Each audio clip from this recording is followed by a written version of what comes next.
सावन के महीने में जो सावन का सोमवार व्रत किया जाएगा, क्या पहले ही सोमवार से हम व्रत करें?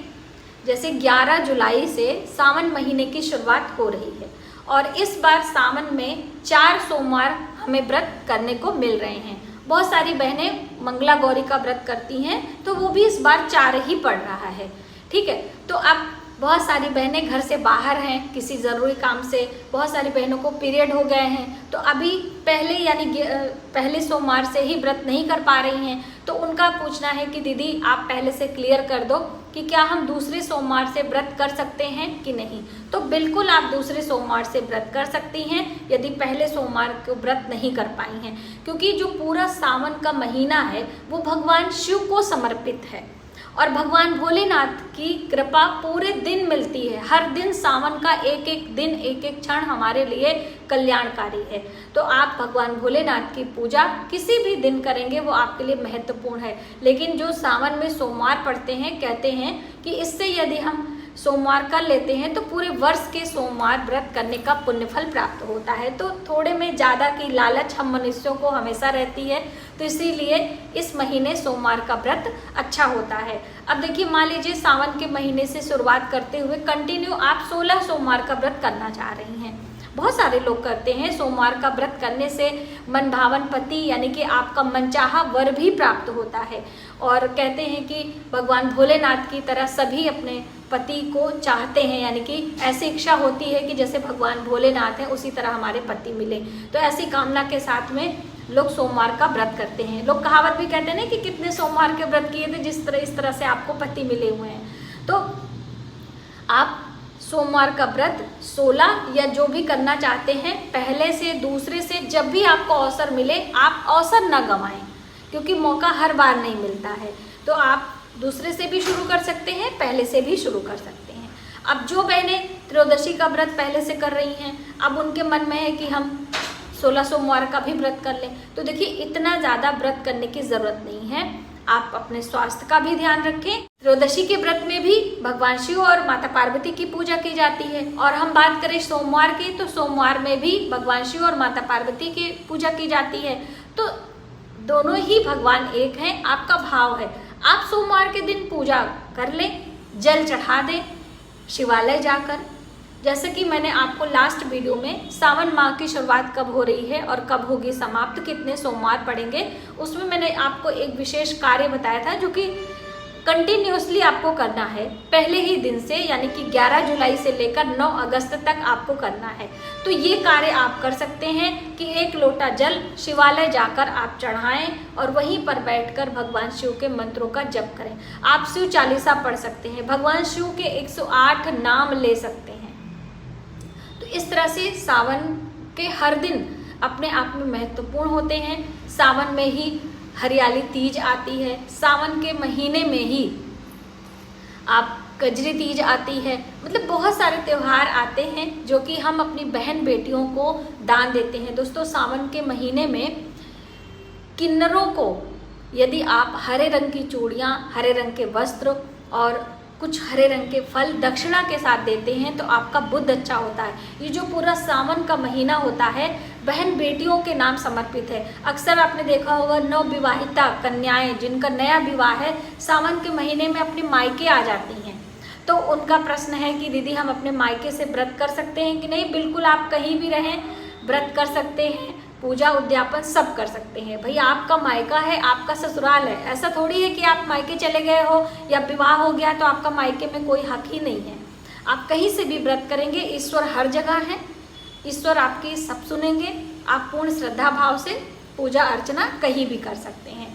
अब देखिए, हम जितना अधिक से अधिक अपनी बहन बेटियों को सावन के महीने में हम दान पुण्य करते हैं उतना ही हमारा बुद्ध मजबूत होता है। बुद्ध यानी कि आपका बुद्ध ग्रह, बर्थ चार्ट की हम बात कर रहे हैं। और सावन की पूर्णिमा स्पेशली बहन बेटियों के लिए है, रक्षाबंधन का त्यौहार।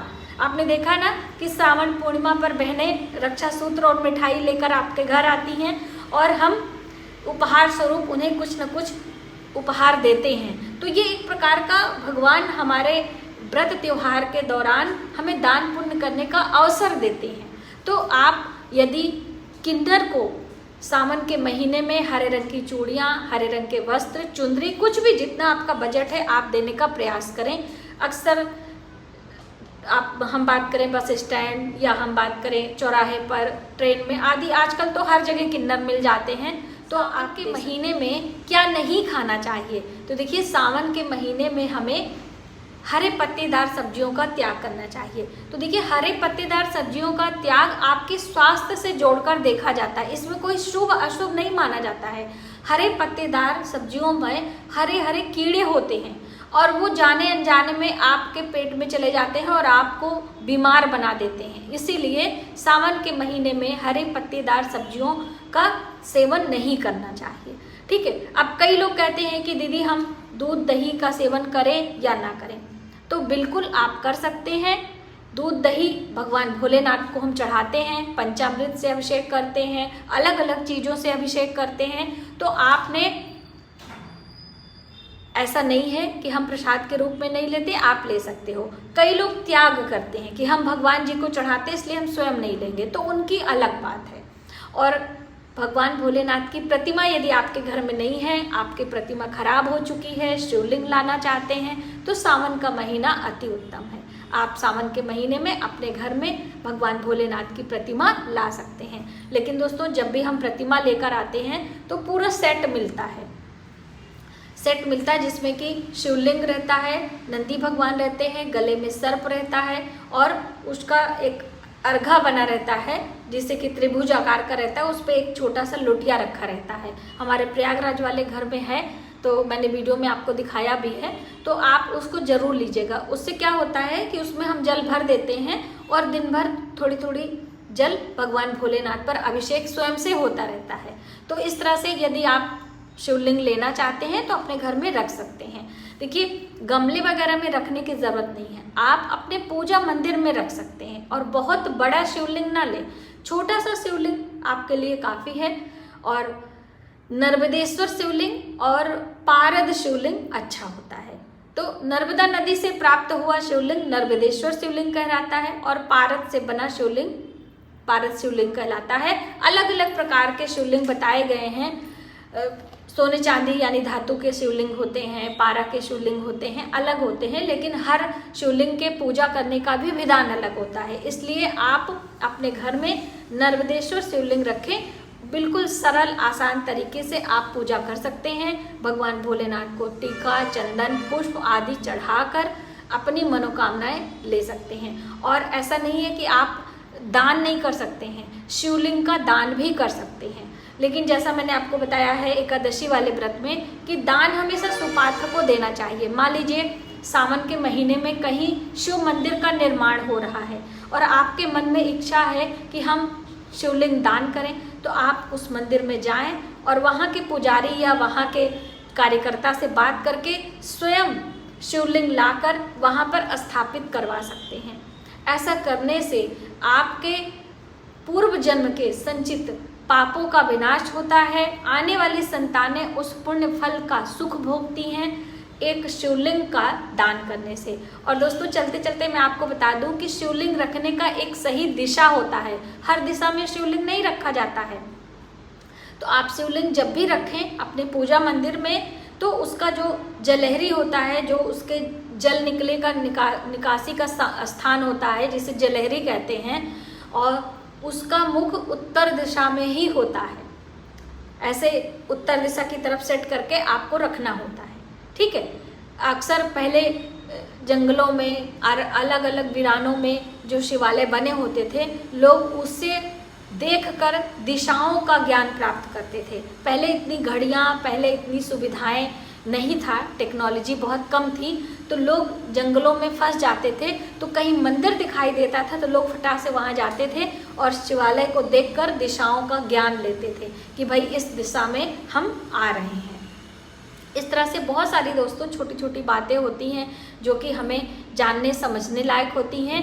और पाठ में कोई भी पाठ, मैं फिर से आपको बता रही हूँ कि भगवान शिव का 108 नाम, शिव चालीसा, शिव स्तोत्र, आप कुछ भी पढ़ सकते हैं। कंटिन्यू आपको करना है, लगातार निरंतर करत करत अभ्यास से जड़मत होत सुजान, ये सबको आपको पता है कि निरंतर प्रतिदिन कोई काम लगातार करने से ही उसमें हमको सफलता मिलती है। तो आप इस तरह से सावन के महीने में इन छोटी छोटी बातों का ध्यान रखते हुए आप शिव जी की पूजा करें, शिवलिंग ले आएं और अपने मनोकामनाएं पूर्ण करें। आज के वीडियो में बस इतना ही। यदि हमारी जानकारी आपको थोड़ी सी भी हेल्पफुल लगे तो प्लीज़ वीडियो को ज़्यादा से ज़्यादा लोगों में शेयर करें। आने वाले वीडियो के लिए सब्सक्राइब करें। मिलते हैं एक नई जानकारी के साथ नए वीडियो में।